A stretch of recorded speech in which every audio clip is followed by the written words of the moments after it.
Welcome to the next module of theory of machine 2. So we are learning unit number 5, synthesis of mechanism. In the last class we have seen inversion method, three position synthesis of your 4-bar mechanism by graphical method. So same method now we have to apply for slider crank mechanism, and we have seen in the mechanism one link length should be assumed so that we can trace the various link and we can find out the dimensions of various link by method of inversion.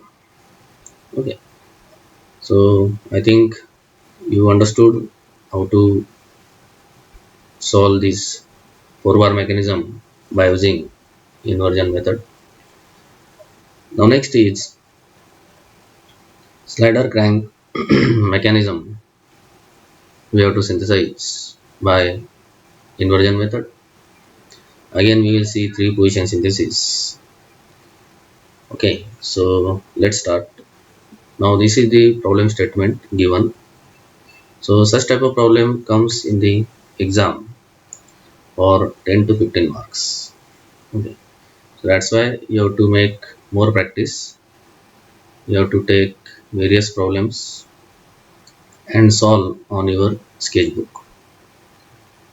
Anyway, now we will come to our problem.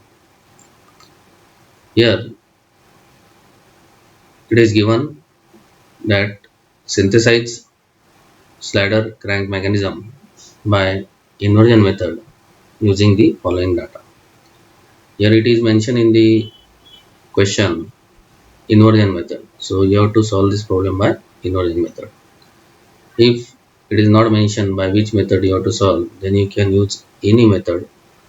Just writing the answer by using this method, solution is given like this.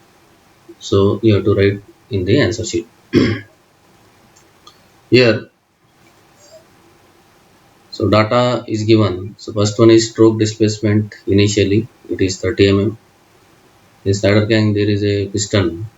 So there is a stroke of piston. So stroke displacement it is given initially 30 mm. Then total displacement of the slider it is given 60 mm. Next one is initial position, it is given 30 degree initial position of crank. Then second position angle of crank it is given 60 degree, and eccentricity is given, that is 15 mm. So sometimes this notation is not given theta 1 to theta 1 3, only it is mentioned initial position of crank, second position of crank, like this. So you have to write down like this, theta 1 to theta 1 3, correct? Okay, now here first write down the procedure and then we will solve, okay, on our sheet or maybe on the sketchbook. So such type of problems, that is slider crank mechanism, we have to follow some the standard procedure. So what is the procedure? So number one, first of all draw two parallel lines, that is line 1 and line 2, at a distance e apart. E apart means eccentricity whatever given, you have to draw the lines 1 and 2 e apart. Okay, so in this problem here eccentricity is given, that is 15 mm. So what you have to do, take a drafter or ruler scale, draw one line. I have shown the center line here. Okay,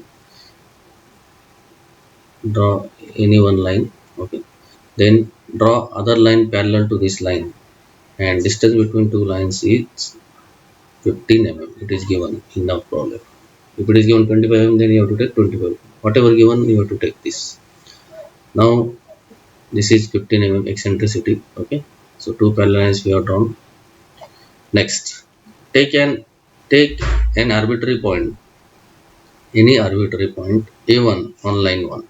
So what you have to do, take any one point on the line 1, mention this is line 1, this is line 2.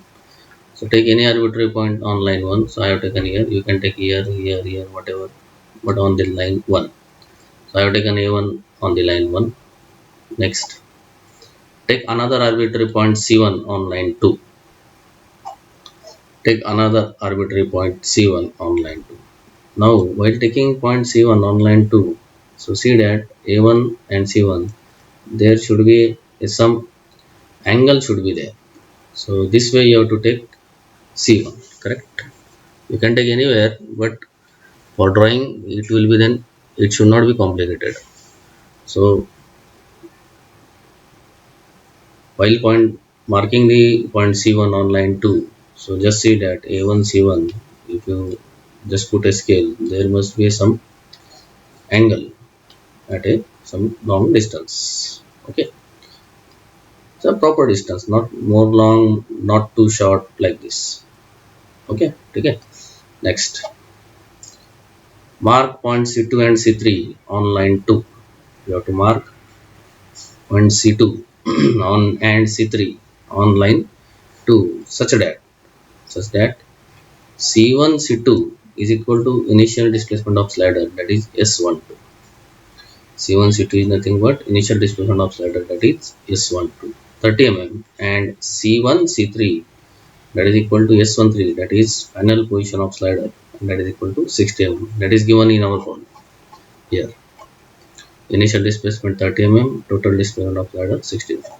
So you have to mark C2 and C3 such that C1 C2 is 30 mm. So C1 C2 is 30 mm. From C1 you have to take 30 mm distance and mark point C2, correct? Then from C1 you have to take 60 mm distance and mark point C3. So this way you have to mark and give the year dimensions like this: S12 equal to 30 mm, S13 is 60 mm. Okay. Then join A1 C2 and A1 C3. Join A1 C2 and A1 C3.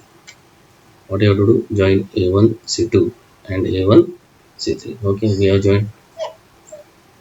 Then next is rotate point C2 about A1 through an angle theta 1 2, that is in our problem it is given 30 degree, to obtain C2 dash.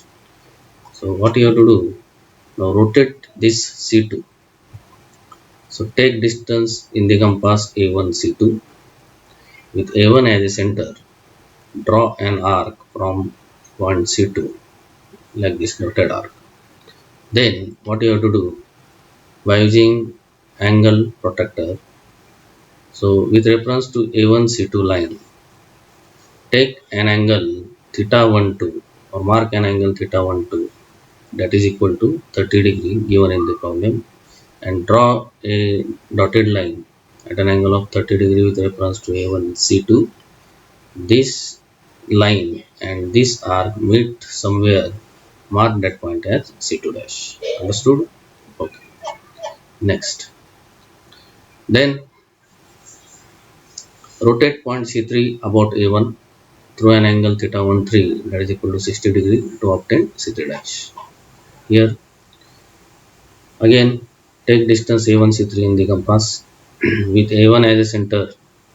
Draw an arc from point C3, dotted arc. Now I have drawn like this, correct? Then with reference to line A1 C3, take an angle theta 1 3, that is equal to 60 degree, and then draw a line at an angle of 60 degree. So this line and this arc meet somewhere at point. Mark that point as C3 dash. Next, then join C1 C3 dash and C1 C2 dash and draw perpendicular bisector of C1 C2 dash and C1 C3 dash. Now here what you have to do? You have to join C1 C2 dash and C1 C3 dash. Please remember this. You have to join C1 C2 dash and C1 C3 dash. Okay. Then what you have to do? Draw a perpendicular bisector of C1 C2 dash. So I have drawn like this, dotted, dotted, dotted. Then draw perpendicular bisector of C1 C3 dash. I have drawn like this, dotted, dotted, dotted. This perpendicular bisector intersect at some point, that is mark that point as B1. So I have marked that point as B1. The bisector will intersect at point B1. Then join A1 B1 and B1 C1. So join A1 B1 with dark line, then B1 C1 with dark line. So A1 B1 represent the crank, whereas B1 C1 represent connecting rod. Okay. So this way you can synthesize slider crank mechanism, then measure length A1 B1. Now for my case it is coming 59 mm, and connecting rod length, that is B1 C1, it is coming 98 mm. Again 5 to 10% is acceptable, not more than that. Okay. So there is a one note. In two position synthesis of slider crank mechanism, the length of crank must be known for determining the length of connecting rod. But in case of three position synthesis of slider crank mechanism, the length of crank and connecting rod both will be determined graphically. So this is the just difference between this two position and three position. So have you understood? Okay. So this is very good method of inversion, very easy. So you can get the answer. Now next method we will see in the coming class, in the next class. Thank you.